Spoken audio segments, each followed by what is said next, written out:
On this. So welcome again to the Train the Trainer podcast, in which I try to bridge the gap between science and practice. In this episode about law enforcement, I have had I told von Kliem I have had hip surgery for 3 weeks ago, so maybe I'm a little bit unresty. But today I'm talking with von Kliem, and your forename is Lewis, is it correct? But they always call you Von.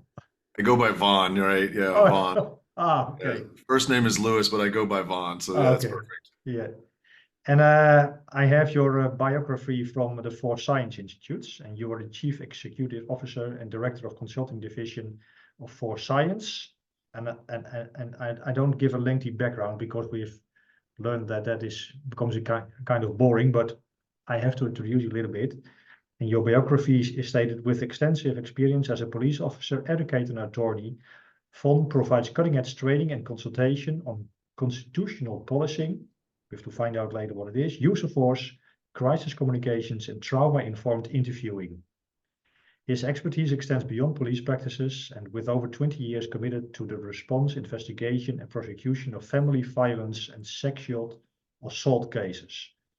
Well, this is a mouthful. What is your mission, von Kliem? Yeah, my mission. So, just so people understand a little bit, all that bio is saying is I started out as a police officer, and I was a police officer for about 10 years full time. What's important about that is before that I was a crisis counselor, and so as a police officer, I incorporated de-escalation and communication and persuasion pretty early in the early 90s. So a lot of people think de-escalation was kind of new in the 2000s or even 2020s, and I thought, well, we were doing it back in the early 90s. So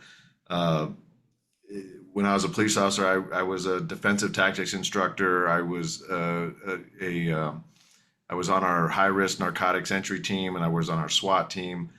And then I basically just worked patrol. I did a lot of special operations work as well, but I just say that I was working the street at a very active time in policing in the 90s. After 9/11, I became an attorney, or right before 9/11, I was in law school at the same time. So I was working narcotics at night. I went to law school during the day.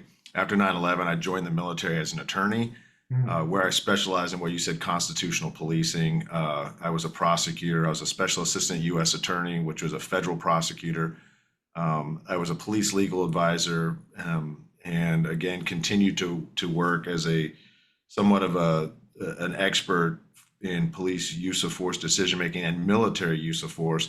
So ultimately, the short version is I ended up working as a domestic operational law attorney, and then was stationed at the Pentagon for a few years, where I wrote Army policy and Department of Defense use of force policy, and advised some of the top attorneys at the Pentagon on domestic operational law issues. So that's a little bit of my background. I was an advanced force science specialist. So now what I'm doing, so you understand this conversation, is I really connect the dots between law, policy, and practice. And I try to help other attorneys understand how to evaluate use of force cases. We're involved in most of the high profile use of force cases in the country. There's certainly a fair share of them. And our unique offer is to really blend human performance, policy, law, video limitations, and what we call threat assessments and responses. So it's sort of a subset of police practices is how do you evaluate threats and how do you choose your responses during those critical incidents. So that's what I do now. I connect a lot of those dots. That's the short version of my bio. You said a little bit about constitutional policing. What is constitutional policing? Constitutional policing really is how do you police legally, right? So when can you stop somebody? How long can you keep them there? When can you make an arrest? When can you use force? Those are the early sort of traditional constitutional policing issues. We would teach search and seizure. We would teach confessions and admissions.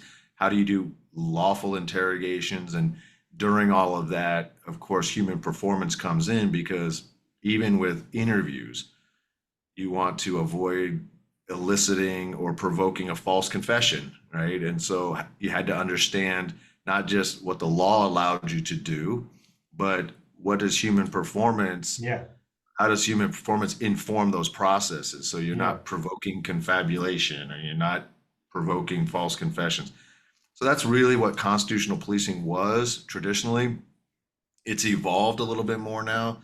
When we hear constitutional policing now, you have to be careful because you might think they're talking about what are the Fourth Amendment limitations, in the US, the Yeah. constitutional Fourth Amendment, covers our search and seizure, um, sets the framework for our search and seizure processes. And then the Fifth Amendment is talking about confessions and admission, and the Sixth Amendment, these talk about due process issues.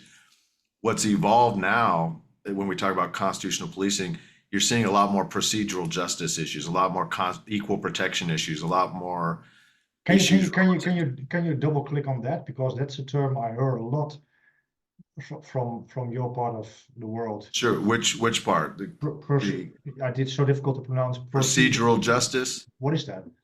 So procedural justice is really due process fleshed out at the individual level. And what that means is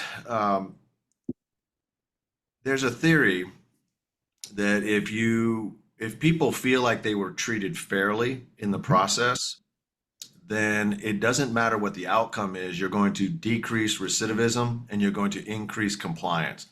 And so a general structure of procedural justice is this idea of, if you tell somebody what the process is, and then you follow the process, you tell them why they've been stopped, and then you give them an opportunity to be heard. There's a couple of different procedural justice. There's procedural justice one, as long as they've had an opportunity to be heard, then the outcome is less relevant. They're not going to negatively respond to the outcome or your decision because they felt like it was a fair process.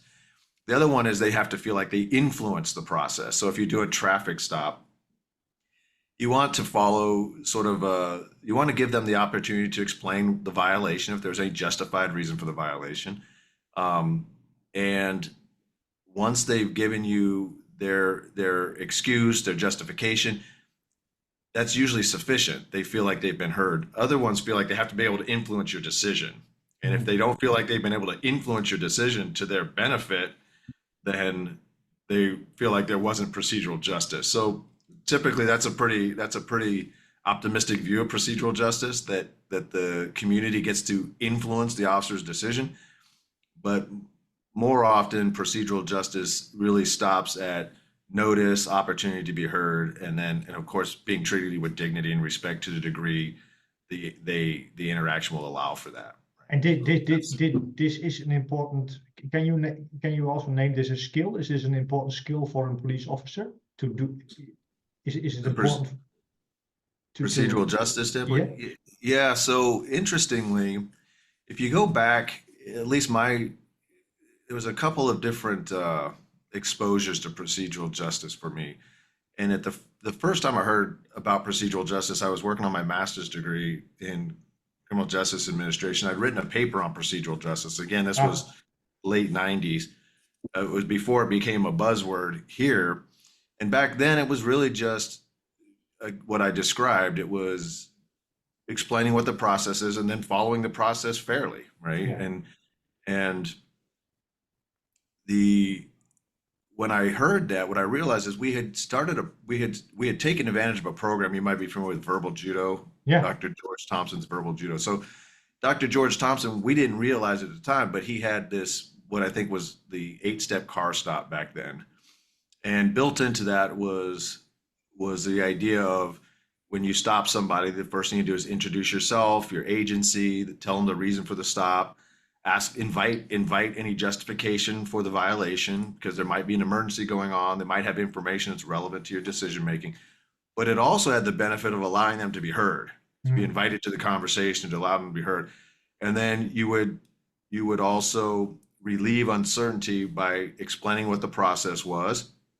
And you would say, hey, I'm going to take a few moments to examine your documents. I'm going to go back to my vehicle. I need you to stay inside your car for my safety and yours, and I'll be right back with you. I'll be back in about 2 minutes, whatever you would predict, so that they understood and could relieve a little of the anxiety about the process itself. Well, when we were learning this, we learned it as a script. You know, hi, Mm, I'm Officer Kliem from the police department. The reason I stopped you is there any justified reason for the violation? And then you would predict, you know, before you reach for it, is there anything in the car you use to protect yourself? Do you have any guns or knives? And they would say no, of course not. And you go, thank you know. Once you did all of that, what I realized was your script was actually reflective of procedural justice, and mm, they never used that term, but it was precisely why it was effective. Was because you were giving them you were explaining the yeah, process, you were following the process, you were giving them an opportunity to be heard, you were telling them why, you were treating them with enough respect that, you know, the old school way of doing traffic stops might have sounded more like walking up to the car and just saying license and registration, please. yeah, Maybe you wouldn't even say please, right? Just yeah, license and registration. And I think George Thompson rightfully pointed out to the industry, and I know others had done it before him. He's just really, I think, yeah, formalized it and formalized the way it was trained. I think more importantly, but I think what he realized was people want to know why. People want to know who you are, where your authority comes from. People want to know how long they're going to be there, particularly if they have some place that they were heading and needed to get to. So those two areas, so that was procedural justice at the individual level, and then procedural justice a little bit, you know, pulling back a little bit more at the litigation level. So if you're going to go to court, you want to mhm, know what the process is. You want to know you're being treated fairly. You want to have, and even built in constitutionally, due process is you're provided notice and an opportunity to be heard, and then and that the notice is the notice of the procedure, and that the procedure is going to be treated fairly regardless of who you are. Um, and so those two things were sort of yeah, pulled back a little bit on procedural justice. Now, procedural justice in the conversations about policing has really gone back to the individual level to some degree, but they've kind of overlaid that with a little bit more of the equal protection aspect. Like we want to make sure there's a process, and this is where there's a conflict, right? And it's hard for the police to recognize how to respond to this conflict, but there's there's equal treatment, right? I'm going to tell you what the process is, yeah, and then we're going to follow that process for everybody. But if that equal treatment has disparate outcomes based on your race or your socioeconomic status, if there's disparate outcomes, then it's not procedurally just, because right now there's a big push for what's called equity. mm, Equity is equality of outcome, which is different than equality. Equality is you know, it might be equal, or I'm sorry, it's equality is sort of a consistent treatment regardless of your race, regardless of your protected status. There's going to be equal treatment, yeah, and you're going to be given equal opportunities, right? yeah, And you're going to be subjected to the same process. That's sort of equality, right? And there's equality of outcome. Equity is, I mean, that's equality of opportunity or equality of treatment. Equity is equality of outcome. So even if you treat somebody the exact same way, if the argument is if because of their socioeconomic status, it's gonna have harsher effects on them, well then that's not procedurally just. mm, That's not equitable. That's a tougher conversation to have for police because you can't really predict by looking at somebody in many cases how you're supposed to treat them differently so that you get equality of outcome. A lot of that takes place at the after the fact in court. So I will tell you, when I was a prosecutor, I would work very closely with defense attorneys and with the judges in cases where you knew charging one guy $50 wasn't going to be a big deal to him at all. Charging somebody else $50 was going to have a very big impact. It would have a disparate impact. And we would consider those things in court after the fact, but we never asked the police to do it, mm, right? At that individual level, because oftentimes they didn't have enough information. So no, those are issues. I know we're going to focus on training today. Those are certainly conversations you have to have with police at the training level in the appropriate exercise of discretion, right? When we talk about who you're going to stop and whether you write them a ticket or don't write them a ticket. Um, what extra steps you might take to provide resources. Those sorts of things are certainly part of the conversation at a training level, and they certainly reflect the reality that not everybody, that there are going to be disparate impacts based on socioeconomic status, certainly. And so those are tougher to incorporate in And police training. is what you were saying also that I can as a police officer I can treat everybody the same but still get different impact? Right. And if so, am I not doing my work good? Is that a conclusion as an officer? So if the process is the same, the outcomes are different, then do I have a problem then as a police Right. officer? Yeah. So it depends on who you're asking. So there's certainly a loud minority of voices right now that imagine that the police officers in their policy, in their training, in their operations, absolutely must consider disparate impacts. They must consider that what they're doing, the cars they pull over. So what you'll see is, Yeah. well, let's make a really good example. When you look at some cities that put in, and maybe you have this cameras they're traffic cameras. So if you run a red light, they're just going to mail you a ticket. Yeah. They don't have to have a police officer see it. What they did is they put those in certain cities, and what they realized is just the driver behavior itself was resulting in a disparate number of people based on racial breakdowns that were and so what they did was they were like, well, that's going to have a disparate impact based on socioeconomic status, which they were somehow equating to rate through racial lines, which fair or not, it's the reality was a lot of these cities then pulled their cameras out because it was having a disparate impact on those populations. And so to avoid that, they just pulled the cameras or shut them down. That had nothing to do with the police. That was a result of driver behavior and conduct. Now, the argument could be, well, where did you put those cameras? If you put those cameras in a place that are highly populated by minority populations, then there might be a fair argument that you're only trying to capture these people and take money from these people, and you're trying to build your budget on the back of these people. Well, fair enough, but in the cities, the highly populated cities, they're just putting them in dense populated areas, and they still have to concern themselves with, even with a completely objective, unbiased camera, right? Yeah. We may ultimately have a disparate impact on certain populations, and so that's if we're happening there, and that's part of the discussion. It's happening at the individual officer level. Yeah.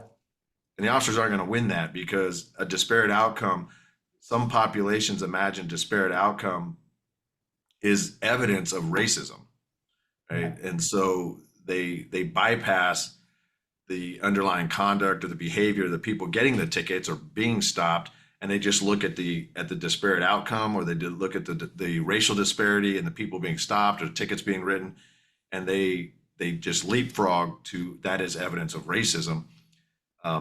But you see the same things with cameras, right? They saw this in the United States, the New Jersey Turnpike case, where they showed racial disparity in the number of certain minority populations. There was a racial disparity in them being stopped, and they used that as evidence of racist policing. And what they ended up doing was going back and putting cameras on and showing that the driver behavior was actually driving these stops. Yeah. And that what you were seeing was a disparity based on driver behavior, not based on race. Yeah. But they didn't really want to publish or highlight those studies after. So and when did you become, because you worked on the street, so to speak, first. When did you become interested in these aspects of, well, let's using use of force, the law? When you were working, was it already your interest? Yeah, I think right away.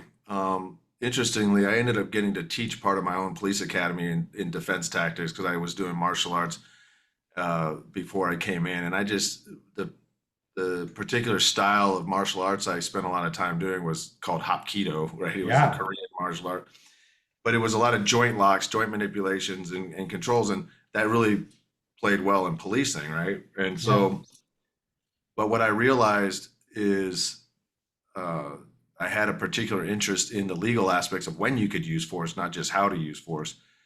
And even as a police officer, when I started running our defense tactics program and I had a really great trainer, Chuck Haggard, who really encouraged me to get as much certifications and training uh, to sort of legitimize the Mm. physical skill set. And so I did that early with the National Law Enforcement Training Center until I later became a national instructor for the National Law Enforcement Training Center. But it was early, and one of the things I was able to do before I was an attorney was work with other attorneys. I worked with our city prosecutor, and we would co-instruct. So he didn't know the physical or the operational side or the tactical side, and I was just learning the legal side.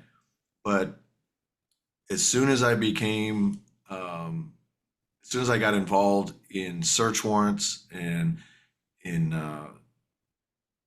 a lot of the investigative side, which was pretty early in my career, I understood that the legal aspect really drove or set the platform or the foundation for what we were doing operationally.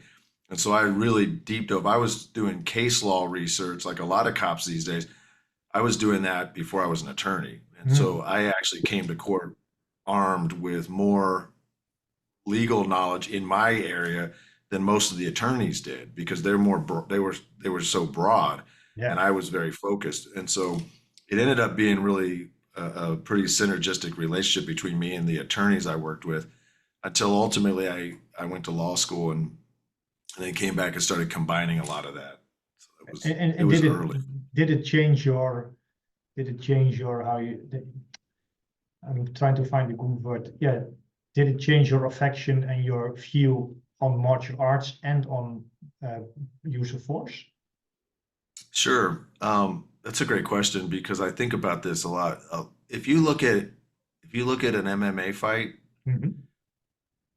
and the training that goes into preparing for an MMA fight, or even kickboxing, or choose your martial art, um, most of what you're seeing and most of what you're training for, spending hours and hours of your life training for, will land you in jail if you did that in real life, if you did Yeah. that on the street, right? Yeah. And like a lot of people, it's been like 35 years I've been doing this now, and the or a little over 30 years. But what I realize is I would take classes. I trained in Krav Maga for a while, Yeah. and every Yes. time I went to class, I'm like, What is it going most of on? what we're learning is going to get us in jail. Yeah. Like, Yeah. Bah, bah, bah. somebody Yeah. takes your, yeah, yeah, yeah, and you're Yeah. Yeah. throat punching people and you're Yeah. kicking them in the groin. And yeah, it's always geared towards almost a So lethal force encounter, right? Deadly force. But the scenario starts with, so, some guy's rude at the bar. And I'm like, wait a minute. Like, we're going to throat punch a guy who took our bar stool. yeah. So, and I'm being a little bit silly there, but to answer your question, what I realized is I watch martial arts and I watch MMA, and I still train in MMA to, not near as much as I used to, but the the stuff we're doing and spending so much time doing, I think, well, what would be a legal justification? What is the scenario that allows me to do this? And it Yeah. would have to be pretty high, right? Uh, so I do think of it in those terms, and this is where I get a little concerned with police training is, um, on the one hand, police are being trained to subdue people, to control people, and to defend themselves against people who are trying to hurt them. The other side of it don't have such limitations, Yeah. right? And at what Yeah. point, even with your highly trained police officers, at what point is it going to click to them that, oh, okay, it's okay to elevate it now. It's okay to escalate to a point where you can dominate this fight. And what we end up seeing a lot of our cases, and you'll know this as the police and your audience will know this, is we we teach people in the academy, in the mat rooms, we teach them, if you're going to go hands on, you will go all in. You don't Mm. go halfway. When you Yeah. grab another adult male who does not want to be arrested, it is extremely dangerous to be that close. You're bringing them your gun, your pepper spray, you're bringing them your taser, you're bringing them your knives, you're you're now exposed to their teeth, their hair pulls, their eye gouges. So if you're going to decide to close that gap and go hands on, then you have to take immediate and decisive control of that person, or you're in a very, very dangerous place. Well, that requires a level of prediction, right? You have to predict not just that those things can possibly happen, but that they might happen in this case, that it's imminent in this case. That's very hard to explain to jurors and to Yeah. even your own administration is, well, why did he have to go so fast? Why did he have to go so hard? Well, he didn't need to do that. And you're thinking, well, we know the outcome. We know that this guy didn't try to eye gouge him or didn't try to take his weapons. But when the officer made the decision to execute that move at that speed, he didn't know any of those things, Yeah. right? He just knew he was entering into a very dangerous place. And if you're going to make that decision to put your hands on another human being who's being non-compliant and resistive, um, then you have to do it in a way that's you maintain a tactical advantage. I came to, I suddenly see a picture of doing a slow double leg takedown in MMA. It's the same, Yeah, like, right. you It's know, like, that yeah, you have to do it. yeah, yeah. You're gonna Yeah. change your level, then you're gonna slowly. Yeah. Yeah. Yeah. Yeah. Well, and this is what's really hard is you get a lot of pushback from the very people we have to later convince that it was reasonable. We have to convince a judge, a jury, our own administrators, the community members that what we did was reasonable. And that's very difficult when the people standing in judgment of you will never suffer the consequences of that thing going wrong, right? They will not suffer the consequences of an ineffective tactical control attempt, right? And so there's certainly judgment and there's always assumption of risk on the part of the officer. We all know this. Like it's not like every time we grab somebody, we we are doing it in preparation for an MMA fight. Like there are plenty of times where the person's just being non-cooperative, they're being slow in their compliance. They're not likely going to try to fight you, but they're also not going to cooperate. And maybe you're going to grab them and put them in a control hold or whatever. But you're assuming risk when you do that because we've also all been part of a time where we did that. We kind of went in a little slower than we should have. Yeah. We weren't decisive with our technique. We were trying to be a little nice to them. We didn't want to hurt them. And that's the one who punches us. That's the one who bites us. That's the one who starts Yeah. grappling. And you're like, now you're behind the OODA loop, right? You're behind the Yeah. decision making And curve. how can we, it seems like there is a prediction gap. And like I cannot predict the outcome. I cannot predict so I have to choose. And then and there is also the paradox of being too nice, getting hit in the face, and being too fast, you will be judged for being too fast. How can we solve, do we have the answer to this Well, problem? I would say the first step is, people always imagine it's a waste of time to preach to the choir, right? You don't have to explain these things, convince people within the industry because they get it already. And I'm like, that's not true anymore. Like you do have to first start with your own agency, your administrators, your internal affairs, your leadership, who very quickly forget how violent and fast and unpredictable and uncertain the street is. The further we get away from the street, the more we start to imagine a level of predictability and certainty that just doesn't exist. And we overlay that onto the officers now. And usually we do that because we don't like the political fallout. We don't like to have to answer the question. If we just wouldn't have tried to enforce the law, if we wouldn't have tried to gain coercive compliance, if we wouldn't have tried to overcome resistance, we could have just stopped, slowed down, create space, buy time, and turn everything into a long, drawn out negotiation. then we wouldn't be on the news, is the theory. Now, it doesn't mean we wouldn't be on the news. A thousand other things could go wrong, even when you slow things down, create space, and buy time. But I think the first step is, if you're to deal with our police leadership, they need to be continually working the street. I don't think they have to do it every day by any stretch, but they need to be out there weekly or at least a couple times a month to remember how fast those things happen. They need to be in the mat rooms training. They need to be reminded as often as possible of what it feels like Yeah. to try to arrest someone who doesn't want to be arrested, and take their imagination out of it. They have to stay in the reality of what Yeah. policing is in the operational environment, not the fiction that's created by the universities, not the fiction that's created by the activists. We have our own police leadership sometimes buying into that fiction, to the detriment of the officers. So that's the first step. The industry itself has to consistently and continuously reflect the reality of the operating environment. Once we get that done, I think it becomes easier, and then it's a matter of, you know, communicating and training with the community members, right? When we do this, when we put on trainings for community, we'll work with Vertra, which is a high fidelity training simulator uh, company for military and police.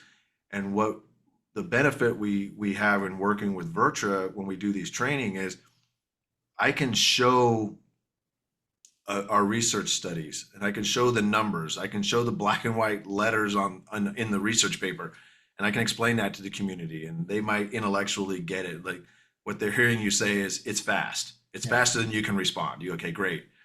And then I can show them what I built as an animation, and I'll show them how fast an average, Yeah. draw and discharge might be. It might be a quarter of a second or faster. And then I show the response, how fast a typical response might be, 0.56, or if it's from a holster, you might 1.7 seconds. And that's in lab settings, right? And then I'll show them, even with your gun out and pointed at your suspect, it might still take you 3/4 to 8/10 of a second, right? Yeah. Or Yeah. longer with your Yeah. gun out and pointed. And they can see that, and then I'll add sound. So they can see the movement and they can hear the sound, and now it's more impactful.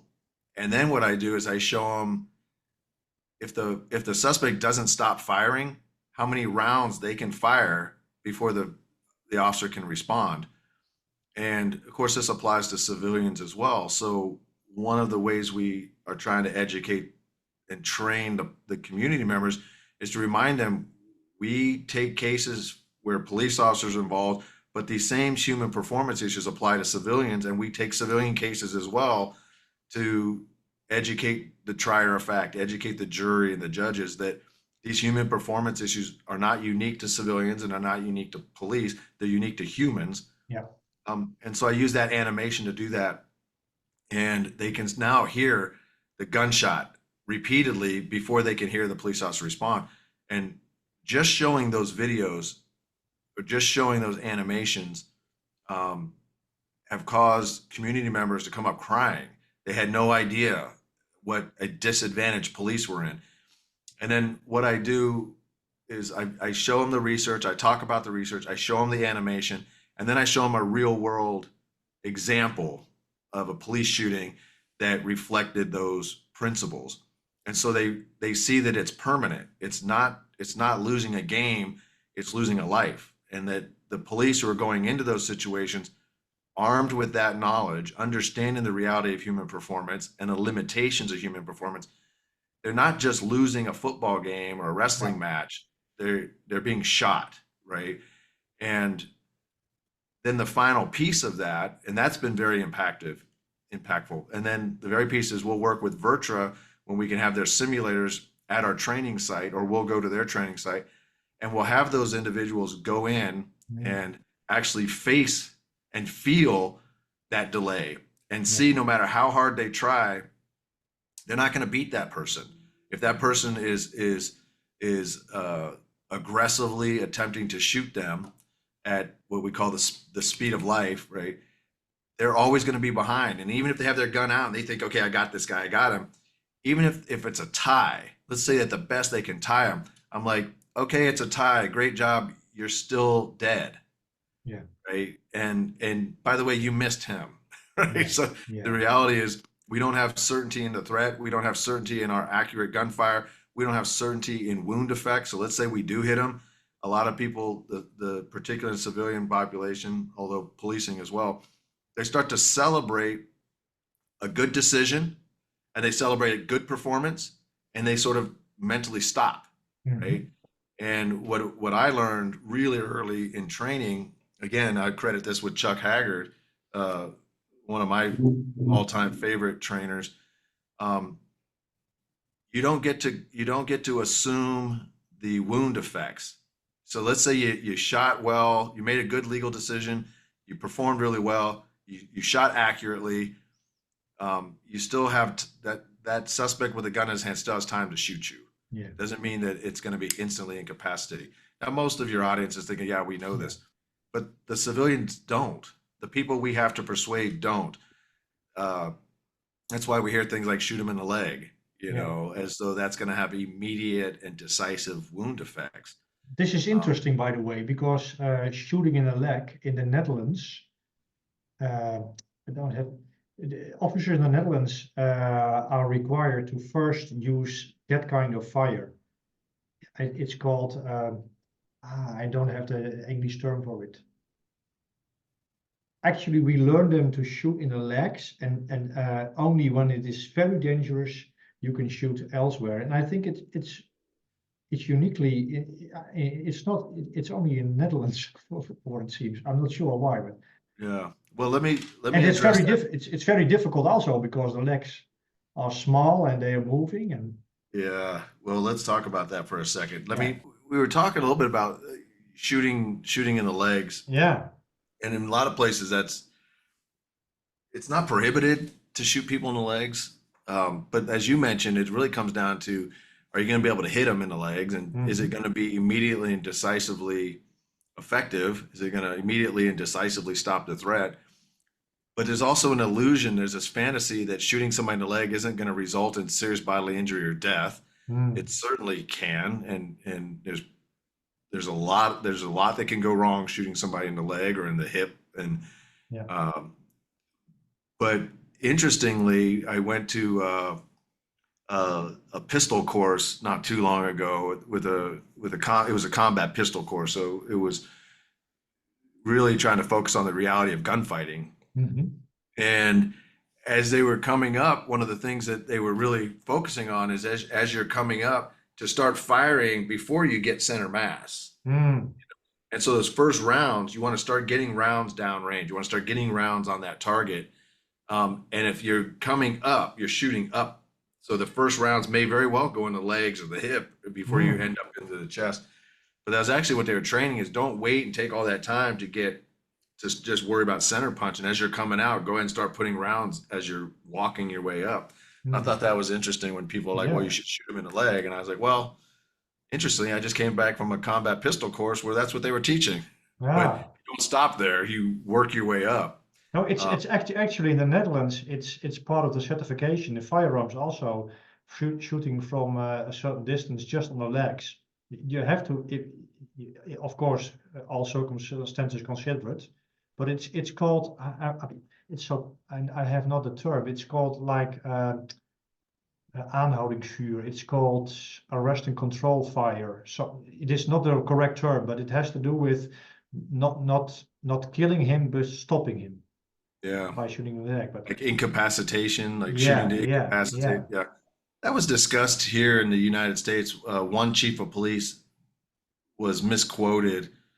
He said it's not illegal. It's not prohibited to shoot people in the legs. And so they were actually practicing it, but he certainly wasn't telling officers you had to do that. There's like, if you choose to do it, you should know how to do it. Yeah. But shooting at a moving target's tough, right? Yeah. You've got to track and you've got to understand intersection and where they're going to be and where your bullet's going to be. And it's just a lot. And officers are having a hard enough time hitting what they're shooting at in an operational environment as it is. So those are more academic discussions. They're interesting, but if you look at the end goal, even the most ardent anti-police reform experts will admit that there isn't a legal distinction between shooting somebody in the leg and shooting them in the head. They're both deadly force. They're both uh, have a substantial likelihood of causing death or serious bodily injury. Mhm. And so you have, with that in mind, you have to set the police up for and civilians, by the way, for the most success, which is available center mass. And you do that not just because there's a lot of organs there and the heart, but because you're increasing your likelihood of hitting what you're shooting at. Mhm. And the legs certainly don't increase the opportunity of hitting what you're shooting at. Now,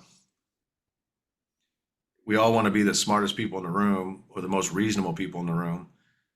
If the threat you're facing, under the circumstances you're facing it, allow you to safely have aimed fire at somebody's legs, and you think that you're willing to assume the risk, there's nothing that prohibits officers from doing that. We just didn't. They asked me what's the biggest danger when this came up. Um, Last time I was doing some media interviews, and they said, "Well, what's the biggest danger?" And I said, "The danger is that we're going to shift the expectations from within the community, that they're going to think officers should have started at shooting at the leg and see what happens, right? Just Mhm. try lower levels of force and hope for the best." And I would say, well, one, it's not a lower level of force. It does not guarantee or even neatly predict that you're not going to kill the person when you shoot out the femoral artery or shatter their femur and blow out the femoral artery. There's a lot of problems there. But the counter arguments is you're taking away their shooting platform, you're taking away their mobility in theory, but lots of people have been shot that keep running even when they've been shot in the legs. Yeah. Uh, so But I also think maybe the difference is also here in Holland. I think most officers don't assume there is a gun because firearms are forbidden in the Netherlands. I'm not sure. This is just speculation, or sure, yeah, but well, that's but got to play some. I think that would reasonably play a role if the threat you're facing is one of, uh, it I happens mean, like you're very talking about very very seldomly that I cannot even remember cases when there is real shooting from the suspect. Of course there are, but rare, yeah. yeah, it's very rare. Yeah. I wonder, I would like, for agencies that are training and considering shooting people in the legs, you do have to consider, well, what is the threat you're most typically facing? And so it's a Yeah. firearm threat. That might be a silly approach. But if it's just a guy who's meaner than you and bigger than you and stronger than you, and he's coming after you, and you're not going to win the hands-on fight, and you don't have time to trust OC is going to work, or Yeah, the high. edge weapons, for example. Yeah, well, Yeah. edge weapons On distance, is yeah. is tougher. Yeah, if you've got some distance and you think you can, get those shots on, certainly nothing prohibits it. But from a when you start to talk about wound effects, accuracy of Yeah. fire, uh, what is a quality of force that will immediately and decisively stop the threat, so that you're not asking your officers to assume more risk than is reasonable to assume. Uh, all those things come into play, and, Yeah. and and certainly officers are able to assume risk if they want, Yeah. and plenty of them do. But we want to understand what the baseline is, the legal baseline first, and then the human performance baseline Yeah. about wound effects and accuracy of fire, Yeah. and how quickly you can actually transition if that first effort doesn't work, right? All those things come into play, Yeah. and you got to take that into the mat room, take that into onto the firing range, take that into uh, your simunitions and your simulation, so that you can the person on this end of the gun understands uh, what are the actual limitations they're dealing with. I, Not to mention doing that under stress. yeah. It might be easy to shoot somebody in the leg on the range when it's nice and calm, and you know they're about to attack you. You know they have a knife. You know they don't have a gun. you have a known starting point, and typically you might be sort of primed that they're about to attack you, even if you don't. Some people will they'll give you an audible signal. Okay, on the audible signal, I want you to run. I mean, none of this reflects the reality of a knife fight, right? Yeah. But we'll see that in training, and so I just had a really great masterclass with Jeff Quayle about spontaneous knife attacks. It's incredible, practical. And he before that he made a video about gun sparring on an ecological approach. Was also great. How do you call it? He just explored what works and what works not, like we did in the dojo years yeah, ago. Just trying yeah. out with real speed, real. And he probably found out that no matter how good you are, you're probably going to get cut at some point. Right? Yeah, it was still. I placed a video on YouTube, and but it was, I got all the signals from YouTube. This is very violent, whatever. Yeah, it goes so fast and so man. Can we just, because I've some questions left, and can we go back to the verbal judo for a moment? Sure. Because I know you're doing a lot of with communication and crisis communication, and you talked about verbal judo back in the day, but how is verbal judo doing in 2024, and what has changed in de-escalation tactics? So I was an instructor for verbal judo in the 90s. I got to actually train with George Thompson. I also verbal defense and influence, which is a cousin of verbal judo. They sort of broke away. I'm an instructor for them, or have been trained as an instructor for them. And then realistic de-escalation with force science. So I've seen and studied de-escalation, one in the development as a consultant in developing these programs and auditing some of these programs to help develop them. And the specific question is what's changed. I don't think I'm qualified to say what verbal judo looks like in 2024. I haven't seen verbal judo in 2024 as a company. Now, if you're talking de-escalation more broadly, there's what I've noticed recently when we talk about de-escalation is oftentimes people are talking about persuasion, not de-escalation. We're talking about communication, not de-escalation. And they're all part of the idea of generating cooperation, right? In order to generate voluntary cooperation, you have to know how to communicate. You have to make sure your message is being heard so that you're able to persuade. You have to know how to communicate so that you can empathize if that's important, so that you can do active listening and good feedback. All of these principles of communication and de-escalation require good communication and good persuasion skills, but we conflate them. And recently I kept hearing the officers needed to de-escalate. There was a guy sitting passively in a car and wouldn't get out, but he wasn't escalated. I kept saying, well, where's the escalation? Now, he was at various points during the interaction, he was more or less anxious, more or less, paranoid at different times. But there was also large portions of the conversation where he just didn't want to get out of the car. He was very calm. He was laughing. He was smiling. He was talking. And yet everyone kept saying the officers needed to de-escalate, de-escalate, de-escalate. And I'm watching it going, well, there's no escalation. So what are we de-escalating? And so the concept of de-escalation itself is tough because everyone has a different definition of it. Yeah. So within the same agency, you'll see de-escalation includes your less than lethal options or your less lethal options, whatever camp you're in.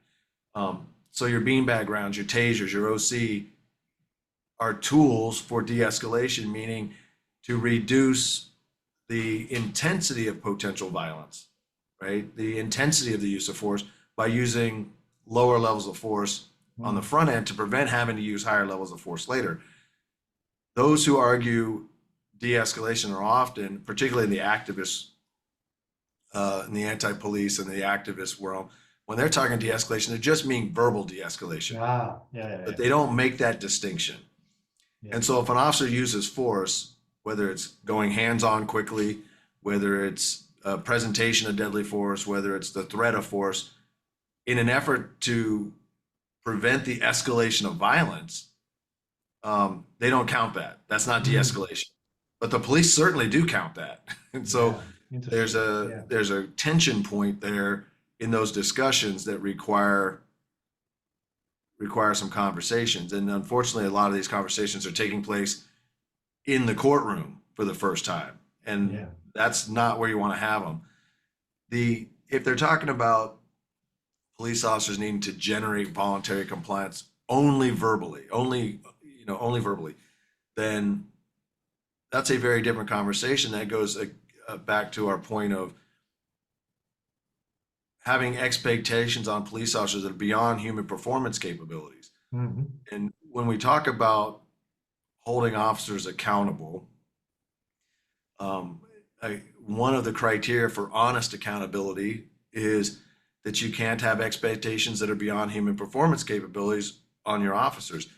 So if you are imagining as a juror or as a judge or as a police administrator, you're imagining that everybody can be de-escalated. Well, the interesting insight into that is that the medical community, the psychiatric community, the mental health community, they don't believe that. I studied the best practices for the emergency treatment of agitation. It was the beta reports, where they try to really identify what are best practices in de-escalation if we're going to move away from drugs. Because in a lot of the emergency room settings and even the emergency psychiatric settings in the mental health facilities, de-escalation involves pharmacy, right? It involves a pharmacological response. Well, they wanted to get away from that. So they were talking about how do you generate voluntary compliance and de-escalate people who are in agitation when you don't even know what the reason for the agitation is. And now we're talking about mental health professionals. Because that's who, remember, the community activists and the politicians were saying that the police need to bring in the mental health professionals. They need to start having a collaborative relationship, even in an operational environment, to bring in the professionals to do the de-escalation and the communication. So I said, okay, well, what are they doing? What are the mental health professionals doing that the police aren't doing? And so I started studying the mental health response for de-escalation. And that's where I was introduced to the beta reports. And a couple of really important things came out of that research. And that was, even in the mental health communities, they admit that not everybody's able or willing to be de-escalated. And I love that they said willing, because what the police need to do a better job at is recognizing, I should say, do a better job at communicating to the public, is that there are some people who are not willing because violence is the entire point of the interaction. Escalation, agitation is the entire point of the interaction. They don't want to cooperate. And you're not going to generate voluntary compliance with someone who the entire point is to create conflict with the police. And so when you look at as the de-escalation conversation was escalating, as the de-escalation conversation was growing, so were protests in America. So were the riots, the BLM riots, the Antifa riots, the real politicalization of riots again. And so when the police would try to engage in coercive control mechanisms during the protests and during the riots, they would say, well, you should have de-escalated. And what's comical about that, if it wasn't so serious, is that the people who are rioting and protesting, they're not there to be de-escalated.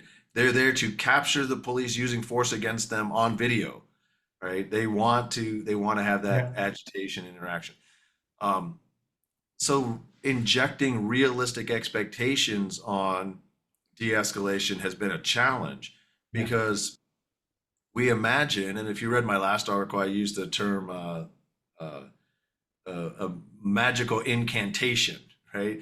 That the community and the courts and sometimes even our own industry is imagining that de-escalation is just saying some magic words. And if you say them, people are de-escalated, or just slowing things down and people will be de-escalated. Well, slowing things down also creates opportunities for barricaded subsidies to increase tactical positioning, to escalate to embolden them, right? And you see plenty of videos where the bad guys think they're being arrested and they're like, oh, I've lost, and the police don't do anything. Mm. So the bad guy's thinking, well, I guess I'll take this opportunity to improve my position.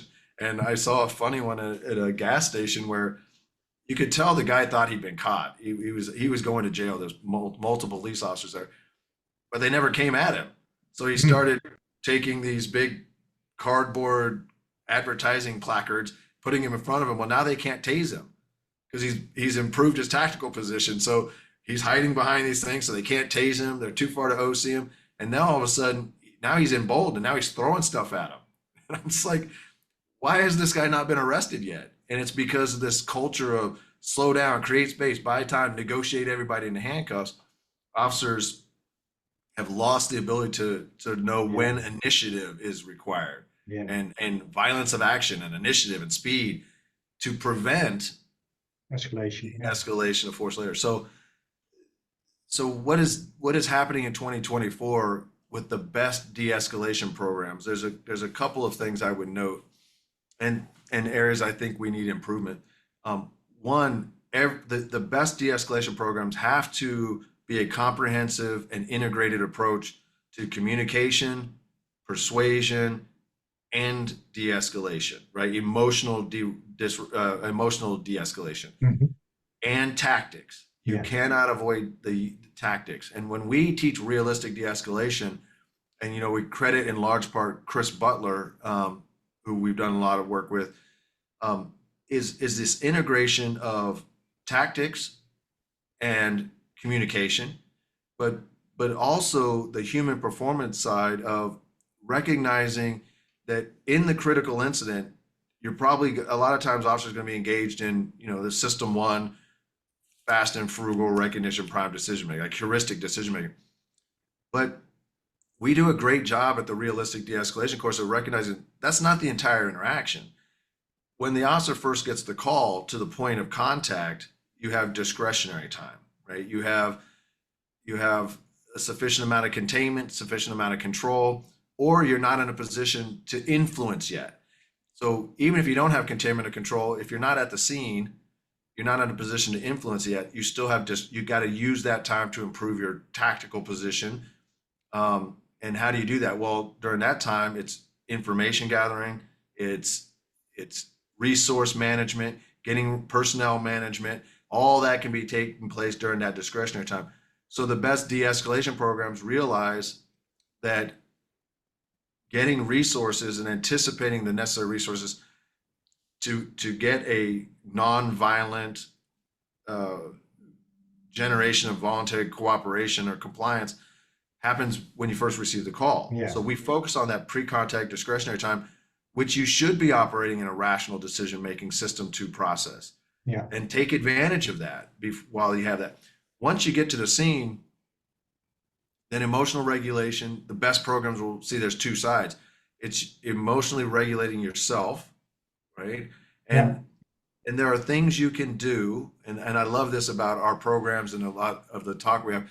The best de-escalation programs are going to not just say you have to de-escalate yourself. The first thing you have to do is de-escalate yourself. Well, I'll credit Verbal Defense and Influence program with saying, well, the first thing is non-escalation. Non-escalation, don't escalate them in the first place. Great, But also don't escalate yourself. Well, that's not something you tell somebody. You got to remain calm. This has become so critical because I think a lot of us at Force Science are constantly looking at words on a piece of paper and saying, well, that does nothing to change behavior. Those words on a paper, you have to operationalize them, and you cannot operationalize policy or good performance. And I mean operationalize it like it sounds, getting into the operating environment. You can't operationalize it unless you've reflected in training. So you take that policy, which are the great ideas, right? You get the academics involved and the operators, and you come in and and you develop policy based on resource management, personnel management, risk assessment, and effectiveness, and then law, right? All those things go into generating policy. But whatever happens on that piece of paper has to make it into the training room. Yeah. And if it doesn't make it into the training room, we can't reasonably expect it to make it onto the street. What we do now in the worst programs is we send officers to awareness training. So you get 2 or 4 hours of de-escalation training, which is just an orientation. And then we Yeah. go, well, you've been trained. Yeah. So now we expect you on the street to escalate people and to reduce violence. It's completely unrealistic. Yeah. So what we've tried to do is we'll say, okay, let's operationalize, let's get into training. And if I tell you, I need you to remain calm as the officer, I need you to have some good self-regulation, emotional regulation. Well, we understand a few things about that. One, not everybody's is equally capable of self-regulation. Some people have higher emotional intelligence, some have lower. You can train skills and you can train metacognition. You can train them to be more self-aware of what their thoughts are. Are they getting trapped in negative self-talk?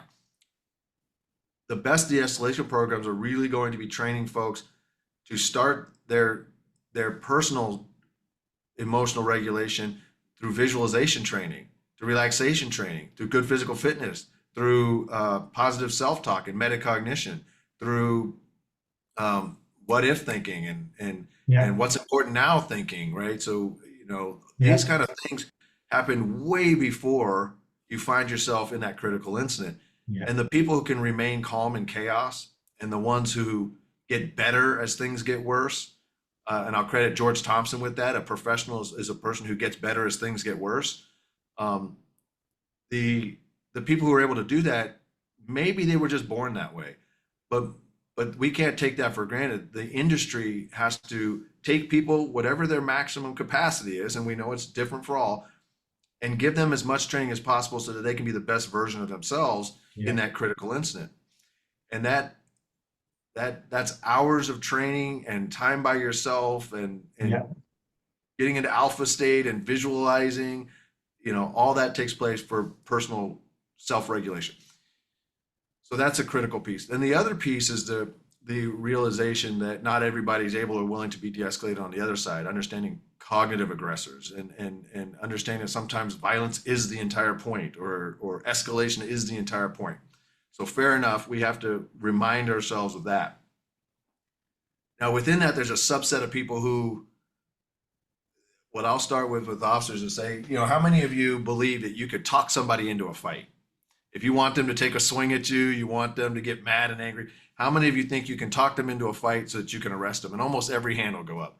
I go, the first step in de-escalation is don't do that. All those things that you think you can do, just don't do those. And now we're starting to talk about non-escalation, right? Yeah. And then de-escalation is, I think the best programs of de-escalation are going to recognize that your effort to de-escalate, just like in crisis counseling, your effort is an educated guess. Yeah. You have to look at this person, quickly evaluate, not diagnose, right? You're evaluating their emotional state. Is it high or low? Their thinking, is it contaminated thinking? Is it organized or disorganized? Essentially, do they even understand the words coming out of your mouth, sort of thing? And you're looking at behavior. So they compliant, non-compliant, organized, disorganized, high emotion, low emotion. And these sort of things you can very quickly operationally use to evaluate your ability to influence that person to de-escalate them, right? And so the programs are going to reflect that quick evaluation, not a diagnosis. And then it's just an educated guess. It is an attempt and feedback. And what is so frustrating right now in the industry, and I just saw this recently in another court case, is we imagine that there's a list of de-escalation things you can do, right? You shut your lights off, you talk softly, you give them space, you talk with your hands and you appear non-threatening, don't wear a militaristic uniform, don't use command presence. All these things, they're on the list, right? Do feeling reflections and empathy, which there's an argument that sometimes that'll actually escalate people. But what's interesting is we need to recognize that sometimes to calm somebody down, you need to give them space, unless they want you to be close. Yeah. Sometimes to calm them down, you need to talk softly, unless talking loudly will do it. And and each of these is a trade-off, and it's just a guess. You don't know what's going to work. And so people who have operationally been involved in de-escalation understand that sometimes it's a reassuring hand on the shoulder. And you're like, hey, just listen to me. You want to make, hey, look at me for a second. I'm here. You're safe now, right? Other times you put that hand on the shoulder, they're whacking your hand off and they're elevate. And the people in the jury box and the judge and even sometimes our own industry are just pretending that you can look at another human being and know whether soft voice or louder voice or close or far or a hand on the shoulder or no hands is going to escalate or de-escalate, that these things are predictably productive or predictably counterproductive. They're not. They're just entry points. They're just starting points and maybe you have your favorite way. Maybe you're thinking to yourself from an officer safety standpoint, I'm going to start with some distance and be like, hey, I'm going to introduce myself. I'm Officer Kliem. The reason I'm here is, and I'm going to do that procedural justice thing, and I'm going to talk softly, and I'm going to use my hand gestures, and I'm going to do some really quick feeling reflections, and I can tell you're frustrated. And we break that down into strategic and tactical feeling reflections. And strategic is that really general empathy where you say, wow, let's slow things down. I can tell things got really crazy tonight. You don't even know what happened. You just like, things got crazy, and people are like, yeah, they did. And they feel like they're understood, and you still have no idea what happened.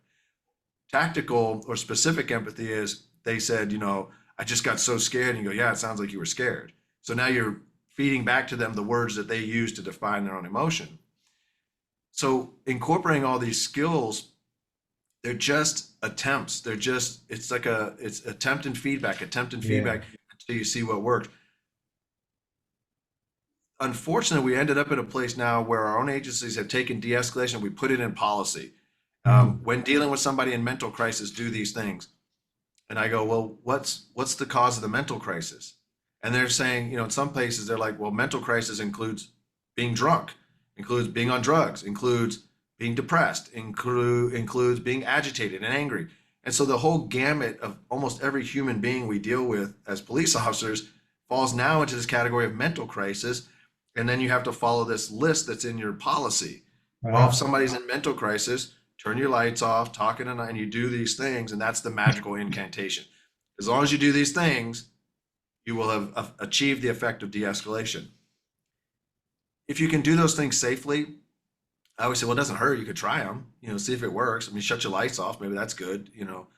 Uh, but I learned very early that about this idea of you don't know what's going to aggravate or calm somebody.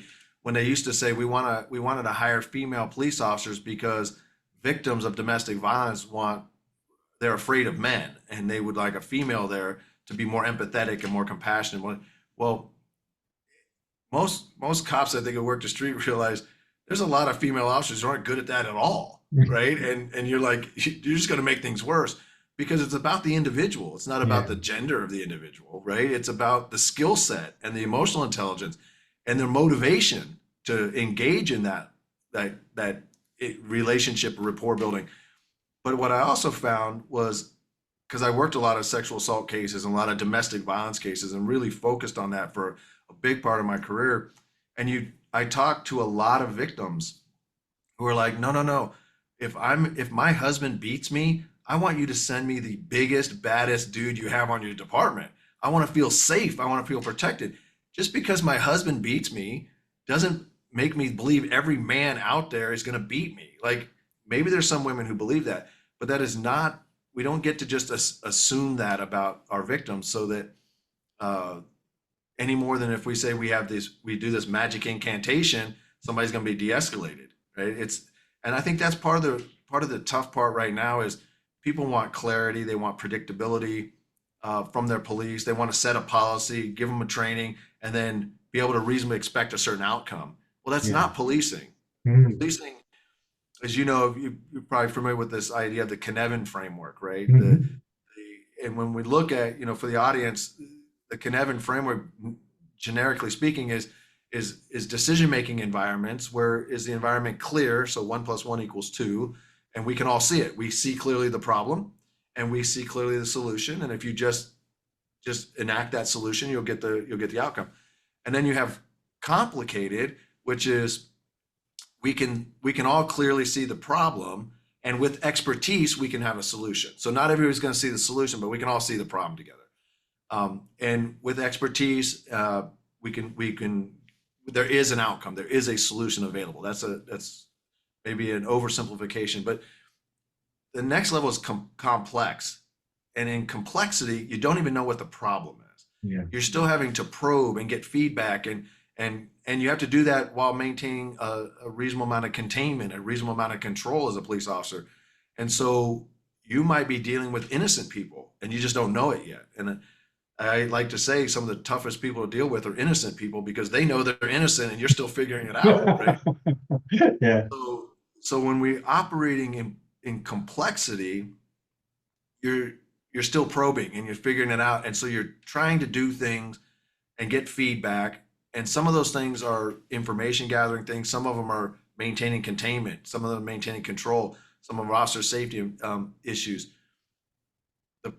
The challenge with policing right now is that is where we spend most of our time, in complexity, complex decision making, or chaos, which is the fourth one. Chaos is you need to do something right now. We'll figure out what the problem is later, but right now there's an active harm being threatened. We've got to mitigate that harm. We've got to stop that harm. We'll figure out why later.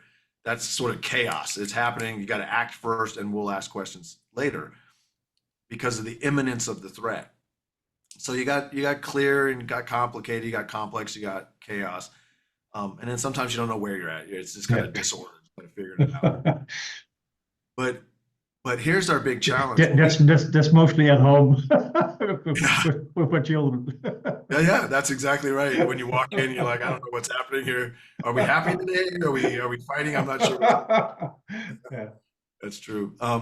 But here's the big challenge. I think it's one of the biggest challenges facing law enforcement, particularly in the consulting world, is the people who are standing in judgment of the police know the outcome.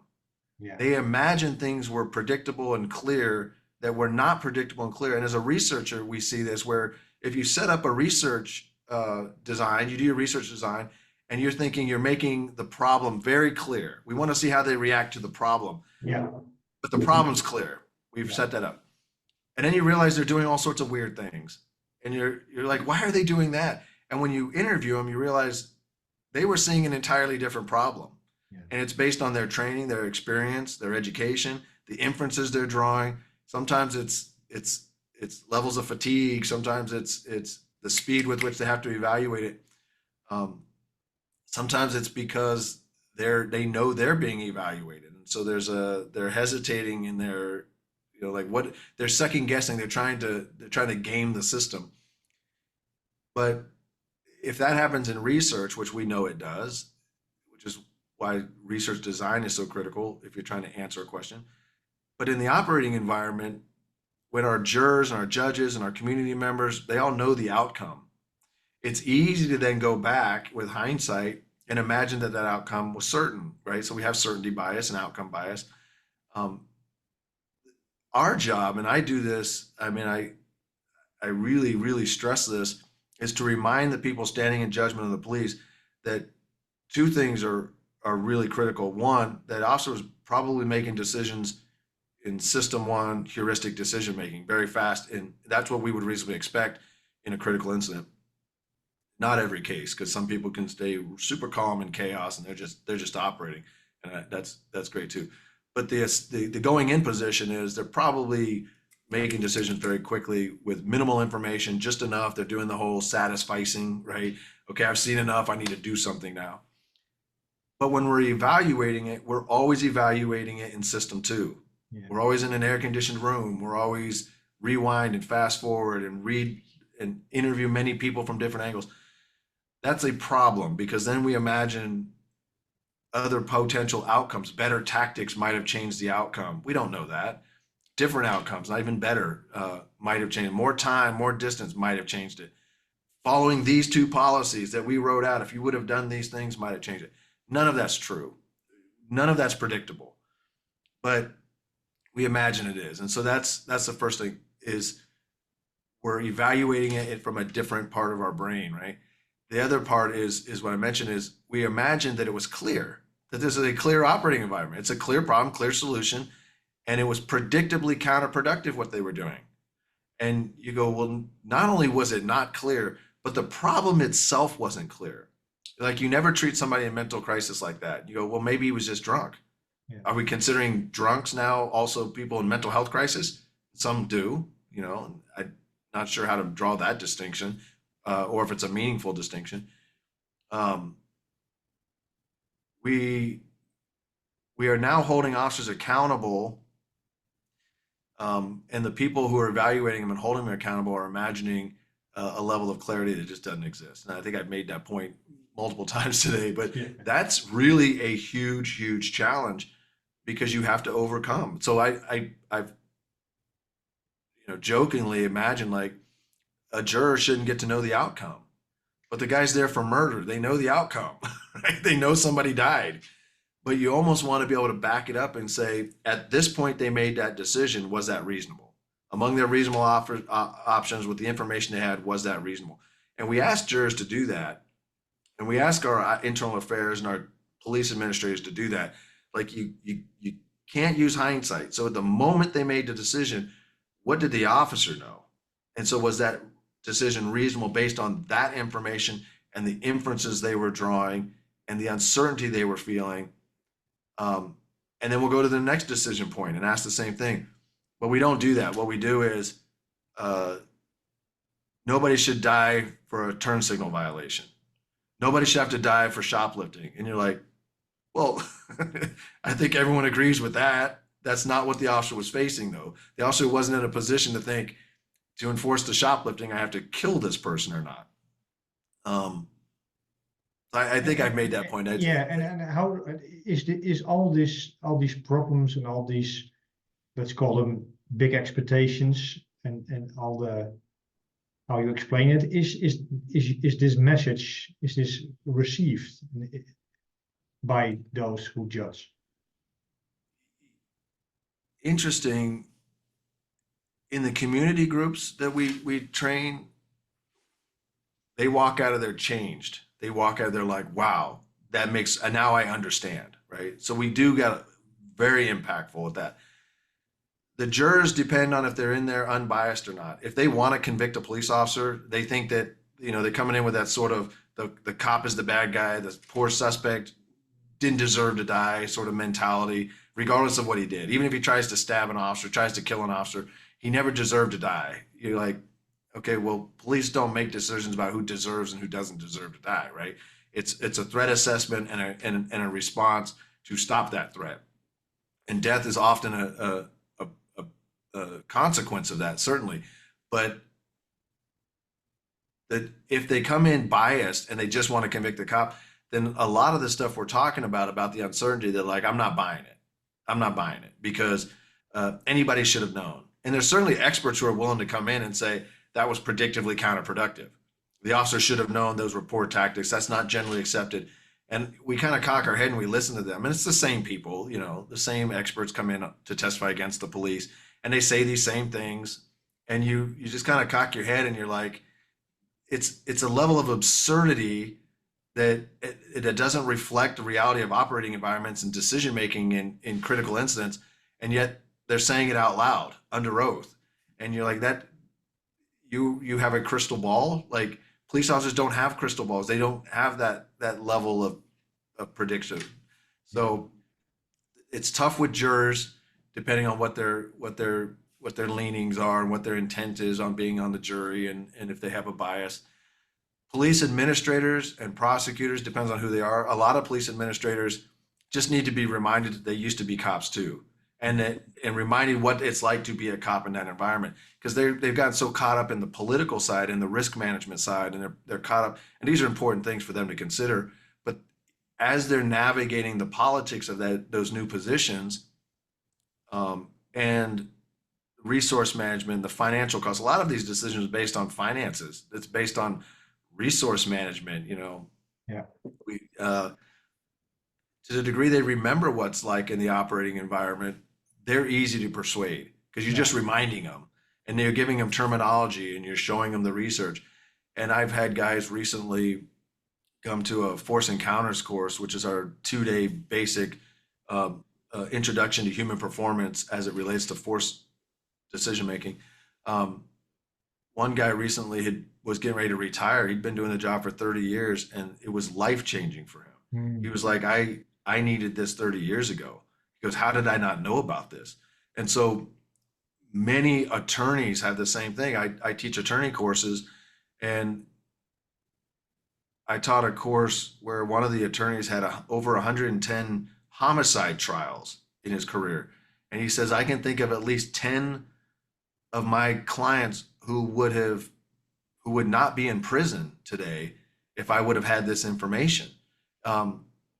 He didn't know what he didn't know. And these are really smart people who are great litigators and they understand the law, but no one took the time to introduce them to the intersection of human performance and law, and human performance and decision making, and human performance and policy. So once you do that, then yes, the answer is they grab it, they run with it. It's very impactful, it's very persuasive. And mostly because everybody in or outside of law enforcement have examples of where they personally experienced many of these same human performance issues.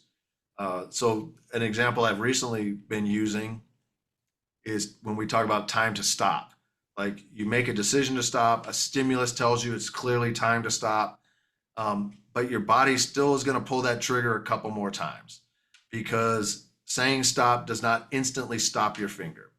And we know about a third of a second before you'll actually stop, and that's maybe 2 more rounds, 3 more rounds that you're going to fire, or trigger presses depending on how fast you're pulling. But on average, I think two additional trigger pulls after you've decided to stop. So what I've used for juries is say, have you ever been using a remote control on your television and you're looking for your channel? So you're looking for your news channel and then you go, there it is, and you push it 2 more times. And then you have to go back to your channel, right? And we do it on the radio in our cars where look up there and you got to go back, especially if you're pushing a button. And so everyone kind of nods like, oh yeah, I've done that. I go, it's the same thing. You saw your channel come up, but your finger pressed the button 1 or 2 more times, and then you had to go back to it. This is me telling on how often I must be spending time in hotel rooms, traveling so much. I'm constantly going back up. Yeah. Anyway, so this is your because we started the conversation with your mission. Is this your mission to to educate? Yeah, if I took Force Science's mission and then my sort of purpose right now, Force Science's mission is absolutely to educate, but educate for the purpose of honest accountability. So Dr. Lewinsky, from the very beginning, he looked at how police were being evaluated and realized that they were evaluating police in ways that were beyond human performance expectations. So he started looking at other disciplines, started looking at sports and engineering and medical communities and national traffic safety, right? National Highway Traffic Safety Administration. So traffic studies, anywhere where a human was making decisions, and there was a lot of research on what we could reasonably expect from those decisions and performance. And he says, well, that applies to police too. And so he started pulling in from all these other disciplines initially to say, hey, cops can't stop instantly. During dynamic critical incidents and shootings, both people are moving and things take time. And during that time, people can move. And the conditions that existed at the time the officer makes a decision to shoot are not going to be the same conditions in a dynamic environment as when the bullet impacts. And that's where we started getting the turning studies and the bullet impacts in the back, even though the person was perceived to have been facing them at the time, the decision to fire. So Dr. Lewinsky was looking at all these other disciplines, and where other disciplines weren't answering the question, Dr. Lewinsky would start to do his own research. And so, of course, now there's over 30 peer-reviewed research projects conducted by Force Science to answer specific questions that maybe we couldn't find another industry that had already asked and answered it. So that was the sort of introduction of honest accountability. But when you look at honest accountability, I didn't define it completely earlier, but when we look at honest accountability as our mission, and that's in our mission statement, it's two criteria. One is the standards that you use to judge a police officer have to be clear. This goes back to procedural justice. But they have to be clear enough that an officer can predict the lawfulness of their own behavior. And so you can't use terminology that is vague and terminology that only after the fact, when a jury tells the officer whether they agreed with them or not, that can't be the system we're operating in. Police have to have clear standards. And this is from our Supreme Court. They actually have a case that talked about the standards have to be clear enough that an officer can predict the lawfulness of their own behavior. So that's the first criteria. And we see lots of policy and lots of laws and lots of expectations that violate that first tenet. The second one is that the expectations on the officers can't be beyond human performance capabilities. So that's honest accountability, those two criteria.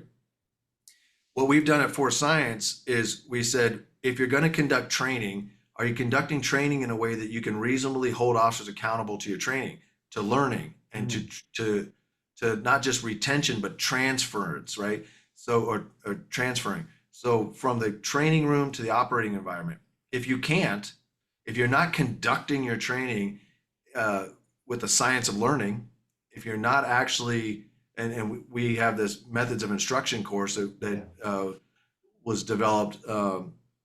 It really talks about how do you teach in a way that you're going to get not just retention at the short term, but you're able to transfer that into the operating environment. That's where it matters. And so we look at people's training. If you're going to hold somebody accountable in the operating environment for a skill, de-escalation was one we spent a lot of time talking about. What did you do on the front end to actually prepare them for that? Give them 2 hours of training? Because when I did crisis counseling training, it was over 100 hours just to talk to somebody on the phone. I mean, and yet police officers don't get 100 hours of de-escalation and communication and persuasion. The best programs are 24 hours, right? And so you might get a whole week of it. CIT training, which is often cited as this guy's a CIT trained officer, he's a CIT trained officer, or basically the actual communication piece of that is about 6 hours of a week-long CIT training course. If you bring us in to look at this, none of that is sufficient to operationalize de-escalation skills and communication skills. So that's what we talk about honest accountability in training. We're committed to that. The second line of effort that's training is operations, their tactics. That's what we deal with the FTOs. That's what we talk about informing tactics so that when the officer, our goal is if I teach you something in the morning, you can use it tonight.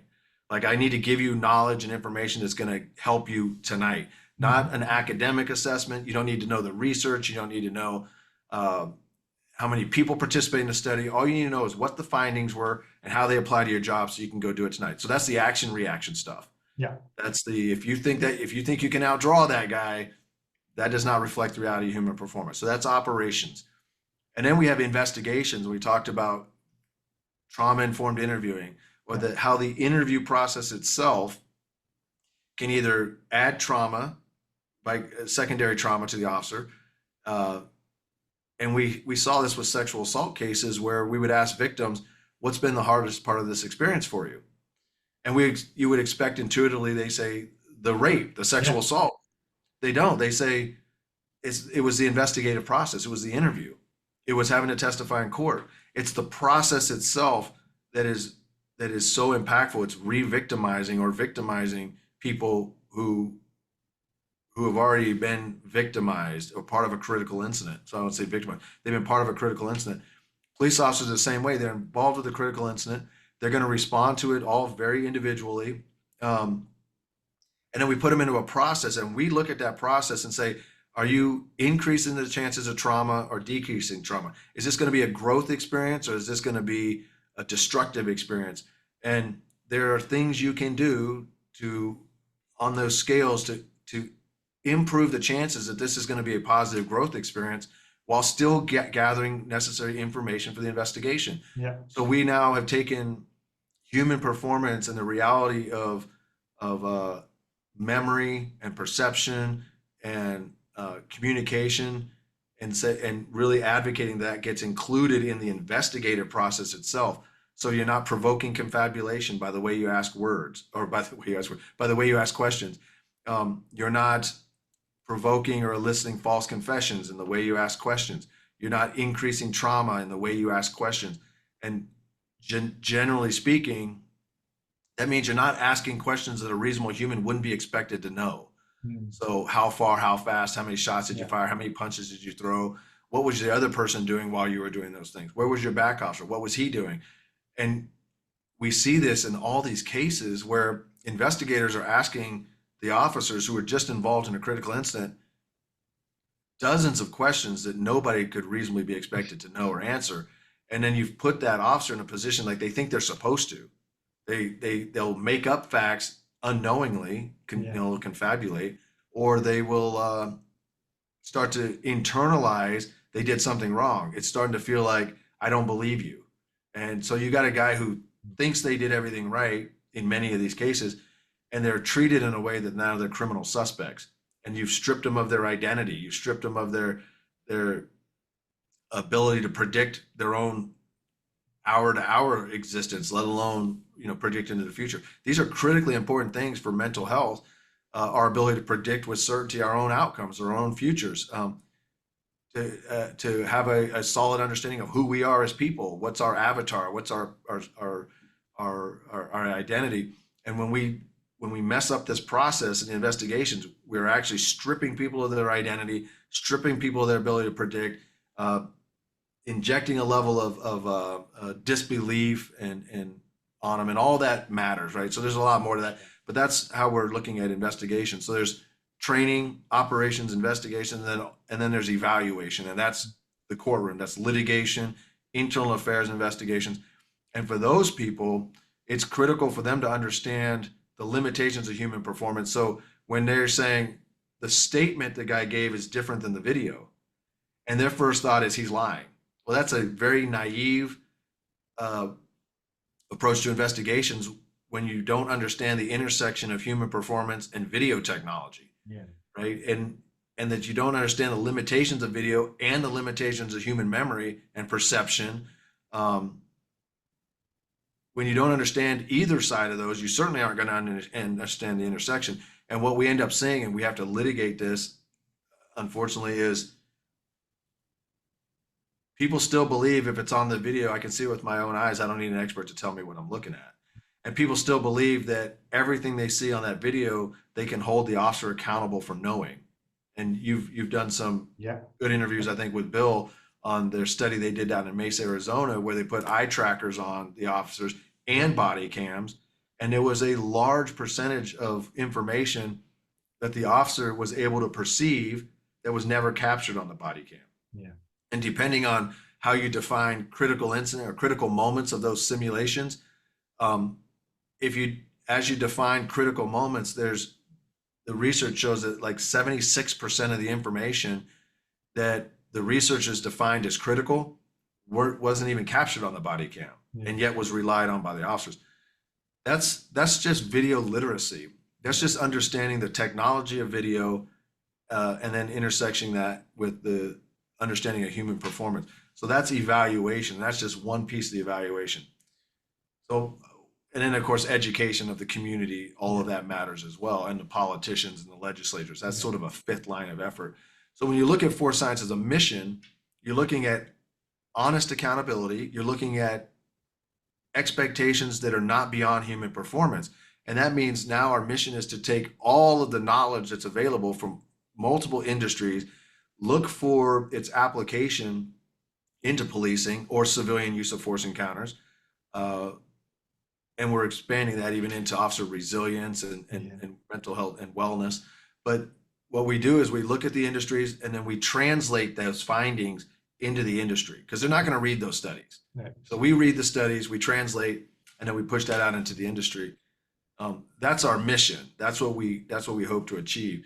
Now, personally, I take that body of information and I go to what I think is the tip of the spear. I think it's the courtroom. It's convincing the jurors and the judges and the prosecutors, and to some degree the community. But if what we say in the courtroom, I'm sorry, in the classroom, if what we're saying at our keynote addresses at the conferences, we can say that all day and people will nod up and down and they'll take notes and they'll clap and they'll say this was so great.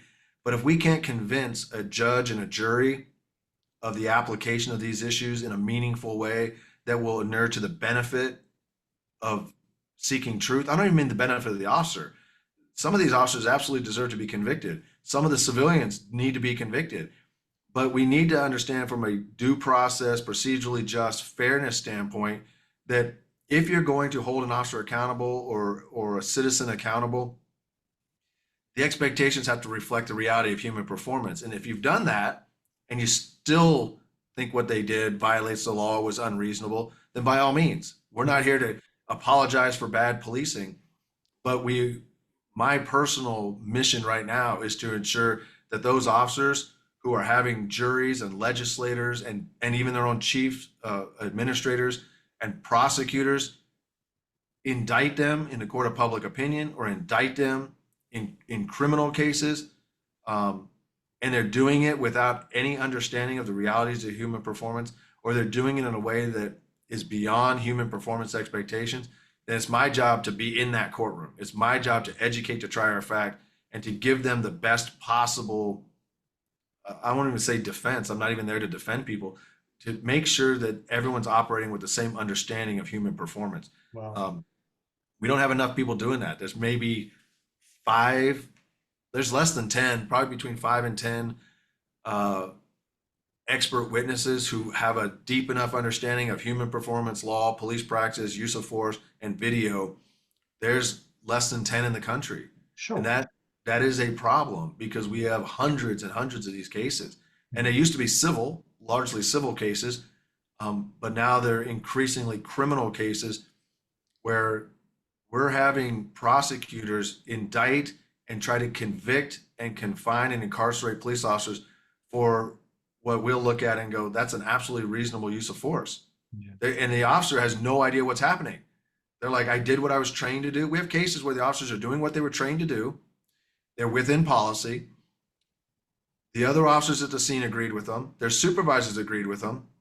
They were put back out on the street. They were cleared of the shooting, and prosecutors are coming in and indicting them and trying to put them in prison for those events. That is increasing across the country because they've changed the standard from traditional law and order to sort of this police reform, social justice lens or approach to policing. And remember, if they do that civilly, officers were largely benefiting from qualified immunity. That if it's a close case, it inures to the benefit of the officer. Unless the excessive use of force would have been obvious to any reasonable officer, then the officer then gets qualified immunity. Qualified immunity applies. There's no qualified immunity in criminal cases. And so they bypass that by now just indicting police officers. And it's anything but clear that what they did was excessive. And in many of these cases, it's not just unclear that what they did was excessive. It's very clear that what they did was reasonable. And yet they've still been indicted. And now if we can get 12 people on the jury to believe the prosecution's version of the law and version of police practices and version of tactics, they'll indict them and they'll put them in prison. And we're seeing that with increasing and alarming regularity. So that's my mission. That's where I want to be right now, is fighting that fight. Well, what I also you can edit all that. That was a lot. No, of course not. It's unscripted. But what I also get from this whole conversation is being a police officer is a hell of a job, isn't it? I mean, you have to be a warrior. You have to be a psychologist, psychiatrist. What do you have? You need to be an MMA, your doctor, and so on and so on. It's incredible. Well, thank you so much for all of this. I have to, is it a word? Congest? Condense it, digest it. Digest it, yeah. Do you have one last piece of advice or a great book you have to read as a police trainer, or can even be a great movie, whatever, to get inspired on this mission? Hey, I'm going to go a little bit different. I think there's a lot of good police training books out there and a lot of people you should be listening to. But I would say if people really want clarity in what's happening right now in policing, believe it or not, they should be reading almost anything by Thomas Sowell. If you're Oh, not reading Thomas Sowell's works, this is going to seem overwhelming. When you read Thomas Sowell's work, you see very clearly the the the where the philosophical divide lies on these issues, and that these are not new. You start to see Thomas Sowell has laid out, and I almost don't even know which book to start. You can almost grab anything from Thomas Sowell and get a better idea. But if I have to come up with Knowledge and Decisions is a really important book by Thomas Sowell. Conflict of Visions is a very important book by Thomas Sowell. Yeah, I'll start with those two, but he has dozens of amazing books. But I would just say for the police community right now, they're not long books. They're very well written, but they will add a level of certainty, a level of calmness that this isn't new, and a level of clarity to where the philosophical divide lies, so you can know how to best shore up your positions relative to traditional law and order interests versus sort of the social justice pressure and emphasis that we've been facing for the last 4 years, really 5 years. So that's going to be my recommendation. Anything by Thomas Sowell. And for my Dutch colleagues, there is one online course, isn't it, for science, the de-escalation course? Well, we have an online certification course. So our week-long certification course is now also online. And we also have the de-escalation and the de-escalation for instructor courses online. Great. So yeah, those are important. We will eventually get a portion of the attorney course online. It's been filmed. We just need to get that edited and published. But yeah, if you go to the forcescience.com, and force science is one word, forcescience.com, and go to our training, we'll distinguish which ones are online. You can do a drop down box look just for the online courses. Yeah. So please do that, absolutely. And for those of you who aren't subscribed to Force Science News, that's free. We don't sell or give away your emails. We don't solicit any business. It just really gives us a place to send the Force Science News when the new ones come out. So Force Science News, what's really interesting about that is it's over 350 articles now. And you can see the evolution of policing. If you want to study what was important 20 years ago and whether we're still discussing it today, if you go through Force Science News, the database is free. It's searchable. You can go through all of our articles and kind of see how we were talking about things like excited delirium 20 years ago, 15, 10, or positional asphyxia, or pepper spray, or taser, and you kind of see where we were and where we're at. And that was not an intentional benefit of Force Science News, but it's one that I find to be really interesting. It's become a really interesting cultural and historical reference. Yeah, great. Did I forget to ask you anything? Let me look. I think you let me cover.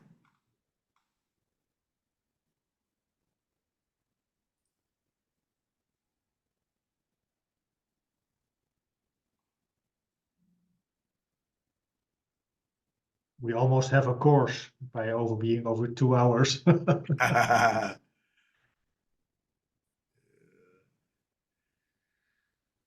Yeah, I think I covered these. I touched on them. Any one of these topics, we could continue to deep dive. Yeah, But of course. if you ask this top question, what lessons did you learn on the street? Yeah, How's that playing a role? I touched on that, but if you ask that one more time, let me see. I'll tell you what my answer is. Like, yeah, what lessons did you learn on the streets? I had the benefit of when I was a full-time police officer, I also started as an attorney, and then I transitioned to full-time law, but I stayed as a police officer. I kept working as a civilian police officer part-time. And so from 93 my commission expired in 2018. So that time frame, about 10 years was full time and the rest was part time with some military breaks in there. And what I learned about that was important is every time I'd leave the street, I would forget how fast things happen. I would Mm. forget how unpredictable they were. Yeah.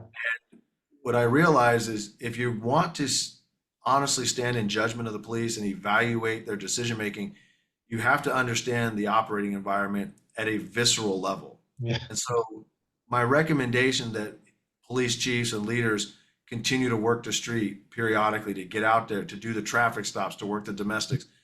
It's because if you want to fairly evaluate the police, it's not an academic, it's not a rational evaluation. It is a deep understanding of the visceral uncertainty and the effects of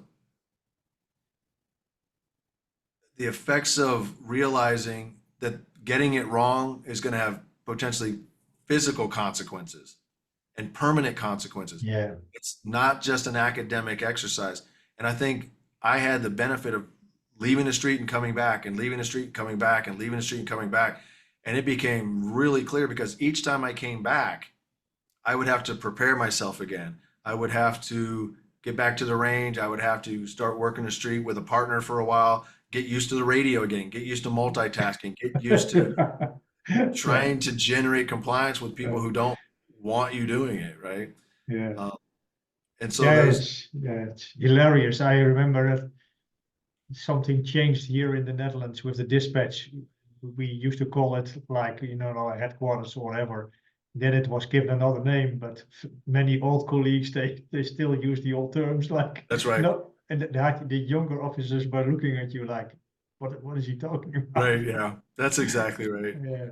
And interestingly, one of the best stories I told, I'll share it here. You can cut it out if you need to, but the one of the best stories I heard, or one of the best experiences I had that really encapsulated this, I just come back to work in the street, and my protocol was I'd go find a motivated officer and I'd introduce myself because sometimes I didn't know him, or I'd go find one of the guys I used to ride with, and I'd say, hey, I'm going to go two-man for a week or so, just get used to operating the equipment again, because I knew the law, I knew the procedures, like that part was easy. Well, we were on our way to a domestic, and on our way to the domestic, the dispatch disregarded us. They said that the caller called back and said we didn't need to show up anymore. And so my partner put us back in service. And I kind of looked, and intellectually I thought, well, there's a lot of reasons why she might have canceled the call. Let's still go that way. Maybe the guy's still there and he's coercing her, right? So the guy was like, whatever, he never really thought of that. He just was going back in service. So we go there, and the lady meets us, and I remember we're talking to her on the steps, and she's like, oh, he's gone. And intellectually, I'm thinking, well, sometimes they hide under the porch, or they'll hide in the back in the bushes, and they'll wait for us to show up and then leave, and then they come back. I was like, so intellectually, now I'm not thinking any of this is actually going to happen. I'm just thinking like my veteran police brain is kicking in and reminding me of all these things. So I go in the backyard and I'm like looking around for the guy, not expecting to find him. Well, I find him hiding in the bushes. Oh. So my brain is like going, oh yeah, sometimes they hide in the bushes, and here he is. But I'm still thinking, it's still a very academic, intellectual exercise. And so I'm like, hey, come out here, show me your hands. And he's like, he wants to fight me. And I'm thinking intellectually, like, oh yeah, sometimes people want to fight the police. But you know what I'm not doing? I'm not engaged in a threat assessment. I'm not preparing myself for the fight. I'm thinking about it. Right? Yeah. It's very great. Yeah, academic. Yeah. And then the guy wants to fight. And so I'm on the radio. I'm like, hey, I got him in the back here. And, I give him some aggressive verbal commands. And I'm thinking, when you give somebody aggressive verbal commands, they're going to comply, because most of the time they do. Sometimes they don't. But it was still intellectual, and the guy doesn't comply. He squares up and wants to fight me. And I was always half a step behind, because everything was an intellectual. Yeah. I had the knowledge, Yeah. I still had the knowledge, but I wasn't engaged. I wasn't present. And presence is a good word. I wasn't present. And so eventually that had to switch when the fight started. So now we're fighting, and I'd still trained in martial arts. I hadn't let that part slip. What I let slip was presence. I was in my head, and it was a rational exercise. It was not. I wasn't present and engaged. That woke me up because I kept thinking, like, even in the fight initially, I was like, "Oh, hey, we're fighting." Instead of fighting, I was thinking about fighting. So that's I use that as an example of why it's just absolutely critical. If you want to evaluate police fairly within the industry, you need to be out there doing what the police do. And if your answer to that is, "I've done it for 20 years, I know," it's not the same thing. It's not the same thing. So I have from my martial arts, I'm still doing martial arts, and I've written books about it. But sometimes before my hip, I was rolling with BJJ with people, and I was thinking about, like stupid concepts about ecological dynamics. Or I was like in my head, but I was totally not present. It was kind of and then I was all choked out and arm barred and whatever. Yeah, thinking about the physiological processes that resulted in your unconsciousness. Well, thank you so much, and I will close this conversation, and then we say goodbye off the record, if it's okay for you. Perfect. Yeah. So thank you all for listening to this episode. A lot to digest. And thank you so much for your service and your great work in your mission with For Science. Oh, absolutely. Thanks for having me, Eric. I really appreciate it.